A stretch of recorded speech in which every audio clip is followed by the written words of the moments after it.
महिन्यातले कमीत कमी 4 दिवस अष्टशिलाचं पालन केलं पाहिजे. आणि अष्टशिलाचं त्या दिवशी पांढरे शुभ्र कपडे परिधान करून आपल्या खांद्यावर एक कांटिका टाकली पाहिजे, की जेणेकरून देवता लोकांना सुद्धा निरीक्षण करत असताना कळलं पाहिजे की अरे ह्या गावामध्ये, ह्या नगरामध्ये, ह्या घरामध्ये ही उपासिका, हा उपासक अष्टशील पालन करत आहे.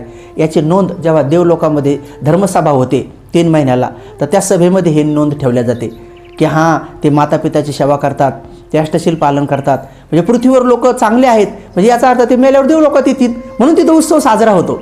आणि तिथं उत्सव साजरा झाला की मग पाऊस वेळेवर पडतो, मग आपल्याकडे झाडं हिरवेगार होतात आणि मग जमीन फाटल्या जात नाही आणि मग नंतर लोक धनवान होतात. म्हणून देवलोकातला उत्सव हे मनुष्य लोकाला सुखी बनवण्यासाठी असतो आणि मनुष्य लोकातला अष्टशील हे देवलोकात उत्सव मनवण्यासाठी चांगलं असतं. म्हणून हे दोघांचं एकमेकांसोबत अशा प्रकारचं देवाणघेवाण असते. म्हणून आपण नित्यनेमाने वर्षवासाच्या कालावधीमध्ये दुपारच्या 12च्या अगोदर भोजन करायचं. भोजन केल्यानंतर थोडं डाव्या कुशीवर झोपायचं, नंतर थोड्या उजव्या कुशीवर झोपायचं. दुपारच्या वेळेमध्ये धम्माच्या ग्रंथाचं अध्ययन करायचं, अवश्य अध्ययन करायचं.